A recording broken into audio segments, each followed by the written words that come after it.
The Habit Curator is a worksheet we've created to help you build habits that stick. The first step is to define your habit. It's really important to be specific in your definition so that your habit is one that is easy to track. Consider the duration of your habit and the days that it applies to.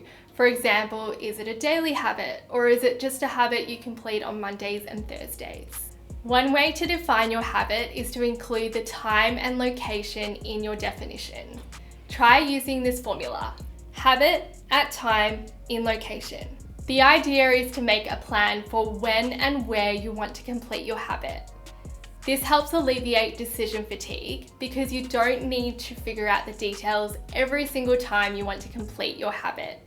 Those details are clear in your definition. This is an example of a clearly defined habit. Meditate daily for 10 minutes at 7 a.m. in my bedroom. The second step is figuring out your why. Similar to the mission statement framework, this is space for you to list all the reasons why you want to build this habit. Consider the short-term benefits, the long-term benefits, and the consequences of not building this habit. Ultimately, every new habit needs a strong why behind it to keep you going. And just remember, reasons like because everyone else is doing it just isn't strong enough to keep you motivated in the long haul. It really does need to come from within. The third step is identifying your cues. Cues are internal or external prompts that trigger you to take some form of action. It's something that your brain strongly associates with your habit, and it could be an object, a specific time, a location, another person, or even the way you feel, a particular emotional state that triggers you to engage in particular habits. For example, your yoga mat in the living room might be your cue to practice yoga in the afternoon. Your drink bottle on your desk might be your cue to stay hydrated, and the dental floss sitting on your bathroom counter might be your cue to floss. Think about what cues you can put in place to remind you to take action. Can you set up a recurring alarm or place certain objects around the house to prompt you to complete your habits? For example, you might create a recurring alarm that goes off at 7 a.m. for your morning meditation ritual. You want to make sure that whatever cues you are setting up for yourself, that they are going to be highly visible to you and that they're going to be there on the days you intend to complete your habit. There's no point in setting an alarm that only goes off on Mondays if it's a habit you're intending to complete every single day. So they need to be reliable cues. The fourth step is to break your habit down into smaller steps.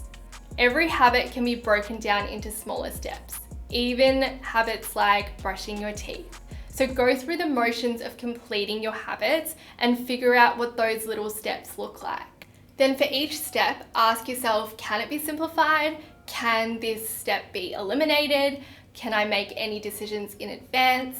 Ultimately, the goal is to make your habit as easy as possible for you to complete. The fewer steps involved, the easier it is to complete your habit and the more likely you are to repeat it. So it really is worth going through this exercise of trying to simplify and streamline your habit. Here's an example of what your meditation ritual might look like before simplifying and streamlining. Grab phone, search for app, open app, choose meditation, press play, meditate. If you want to simplify and streamline this habit, you might decide to put your meditation app on your home screen. This will save you searching for the app every time you want to use it and flicking through a number of apps to find it. The other thing you could do, if your app allows it, is to set a default meditation so that all you need to do is open up your app and press play. Making these changes eliminates 2 steps from the process. This means your meditation habit will now look like this. Grab phone, open app, press play, meditate. The last step is to choose your reward. Implementing an immediate reward can help reinforce your new habit. Rewards teach you what habits are worth remembering and what habits are also worth repeating. Think about what rewards you can implement for your habits. think about what activities you do on a daily basis or on a regular basis that you actually enjoy doing that you could potentially repurpose into rewards. Things like watching Netflix or getting your morning coffee. In order to turn these into rewards, you just need to do them immediately after completing your habit. Lastly, we've included a habit tracker on your weekly spread so that you can track the habits you're building at any given time. There are so many benefits to tracking your habits. 1, it provides a visual display of your progress, which can be highly motivating, especially if you've got a streak going, you won't want to lose it. 2, it provides immediate satisfaction. Just ticking your habits off is so satisfying and rewarding. 3, it makes you more mindful of how you're spending your time. 4, it serves as an additional reminder to complete your habits since the habit tracker is positioned on your weekly spread in a highly visible location. So if you're using your diary every single day, then you'll be looking at your intentions every day too. We've also created an ebook called Curating Habits That Stick, which you can download for free. It explains all of these concepts in a lot more detail, so we'll include the link below this video for you.